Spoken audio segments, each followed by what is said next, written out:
There's a wise old proverb that says, "The world is my family."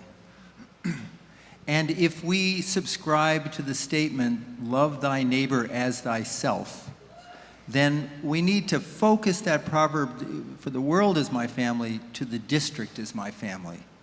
And that means a child suffering in the Southwest is as painful to us as a child suffering down the street or possibly in our own home. So much needs to be done to address the causes of violence in our community: better housing, better health care, better economic opportunities.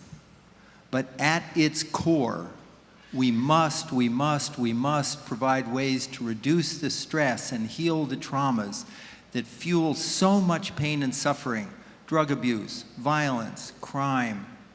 There are obviously different ways we can do that, many tools in the toolbox. But tonight, at this unique and extraordinary concert, we celebrate the simplest, the oldest, easiest, and possibly the most effective way: meditation.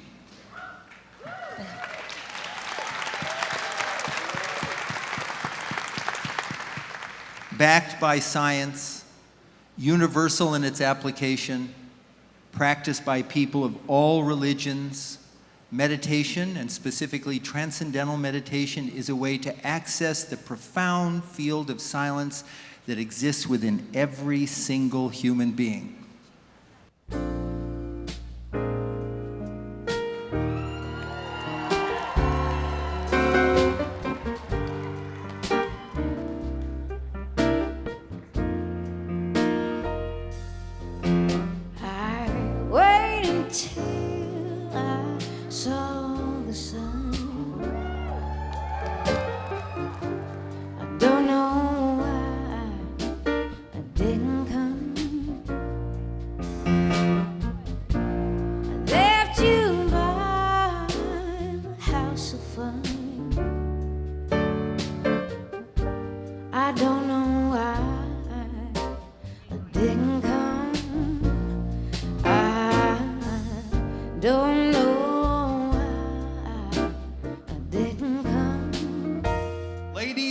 Gentlemen, Mavis Staples. Pulled into Nazareth, feeling about a half past dead. Just needed to find a place where I could lay my head. Mister, can you tell me where a girl might find a bed? He just grinned, shook my hand, no was all he said.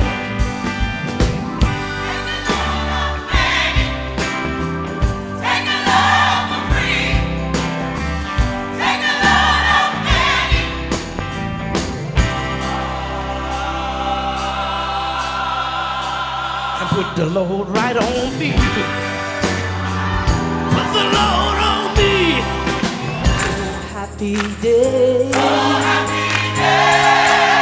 Oh, happy day. Oh, happy day. When Jesus was. When Jesus was. When Jesus was. He washed my sins away.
We are living in an epidemic of trauma and toxic stress for which there is no conventional medical intervention. The number 2 cause of death in America today among teenagers?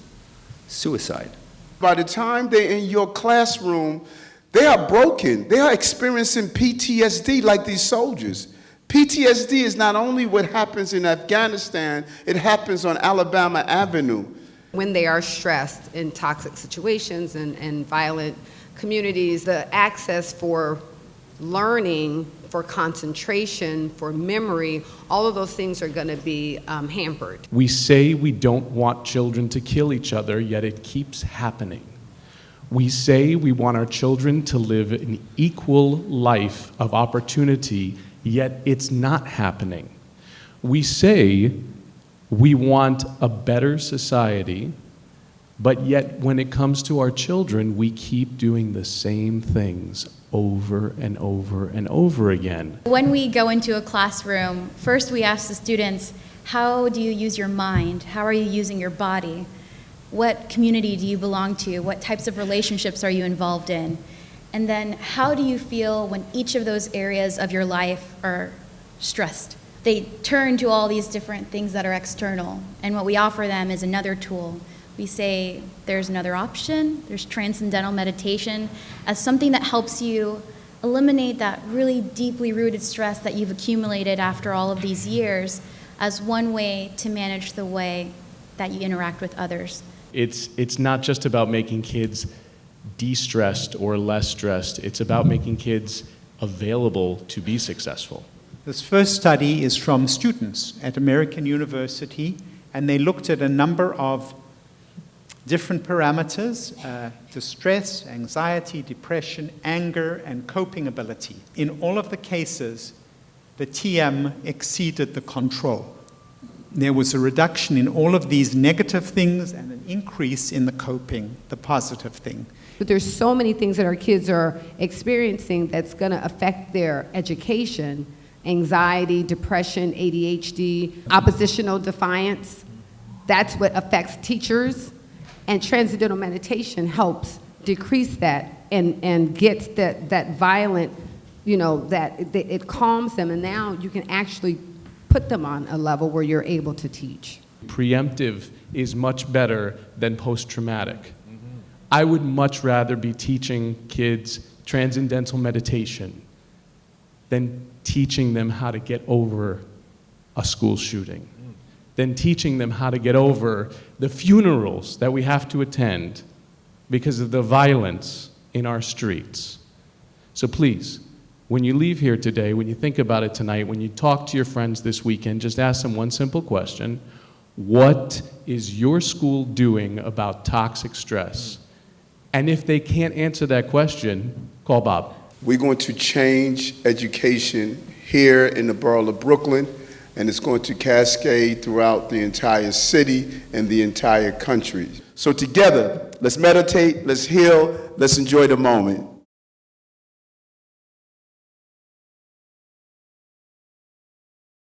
Transcendental meditation is, I would say, the number one thing, the number one tool that has changed my life.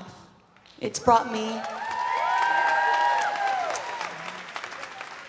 so much balance and so much peace and stillness and creativity, and living in a chaotic time, it is exactly what everybody needs to start doing.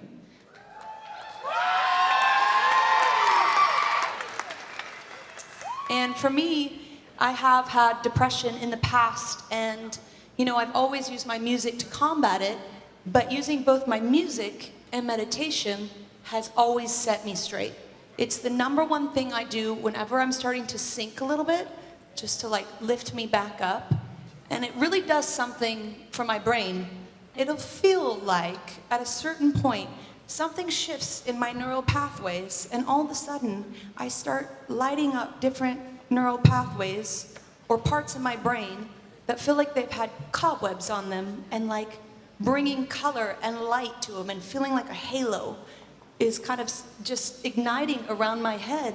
And whenever I'm in a funky mood, if I need an attitude adjustment, which is, it happens sometimes, if I'm jet lagged, if I am anxious, and if I'm just so anxious, crawling out of my skin, I will say, just give me 20 minutes. Give me 20 minutes, and I will go deep, come back out a transformed person. I think I had my first drink when I was about 12 or 13 years old. From 21 on, it got really bad. If I would be upset about something or stressed or didn't know what to do with myself, period, I would use any excuse to have a drink. But I was a closet drinker, so I don't think anybody ever saw how much I drank. I took my first drink with the same kids that beat me up because I found out after I got sober that my first drug of choice was your approval. I was homeless. I was smoking, sniffing, and licking the carpet and doing anything I can get my hands on. I've been anxious since I can remember. And it took me years and years and years to screw up the courage to tell somebody I felt anxious. And then once I told a doctor I felt anxious, I was given a prescription. And so nobody's treating what's causing the anxiety, they're just treating the symptoms of the anxiety. And eventually, in adult life, in the last decade, I turned to alcohol. We have 19.5 million American adults with a substance use disorder today. 19.5 million. And what they're really doing is they're trying to quell their anxiety. People don't use alcohol and drugs indiscriminately to wreck their lives. They actually do these behaviors with some sort of sense, even though at the finish line it doesn't quite look like that. It looks like a train wreck, right? I always wanted to do TM because a lot of the successful people that I admired did TM. I haven't missed a day since I learned. It's been almost 2 years, and it's changed my whole program of recovery and my creative life as an artist. I've been sober, I think, 6 months now, and meditating for 5. This is the longest I have been sober outside of being pregnant. And I think a huge part of it is because of my meditation. It takes me to a certain part of relaxation that I didn't even think was possible. My anxiety is a lot less than it used to be. Transcendental meditation helped me unclench in that moment and slow down.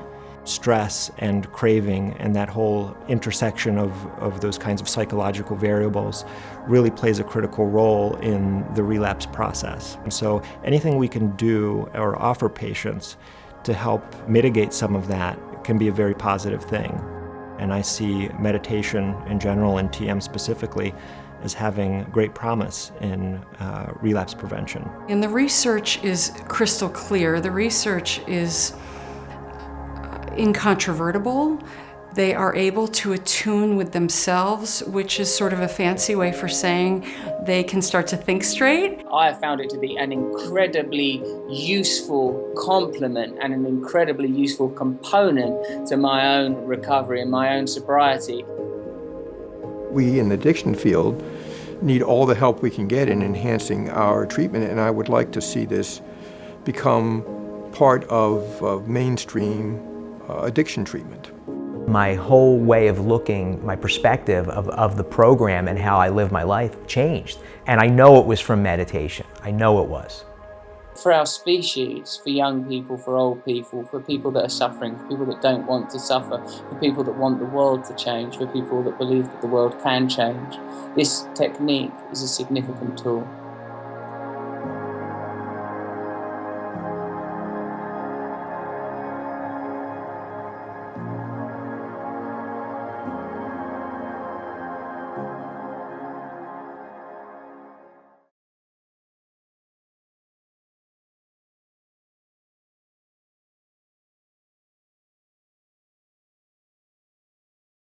I stood in the window ledge, shut my eyes and said a prayer and was about to jump. I'm scared. Career's shot. You see drugs, you see violence, but I couldn't go out. As soon as my boots touched ground in Iraq, I couldn't deal with people. I'm gonna lose it. I'm not gonna be able to maintain. Stress is the only word that comes to mind.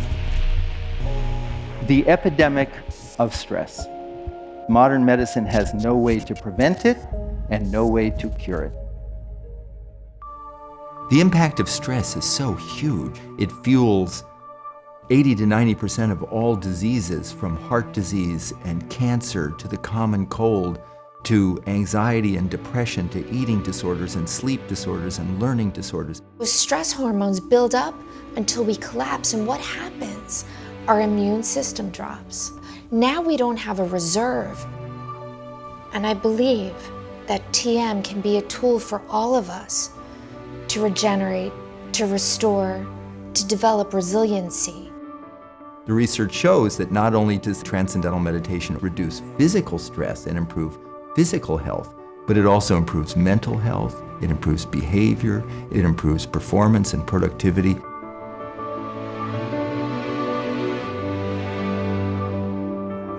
We're bringing teachers to the schools, to the homeless shelters, to the military bases.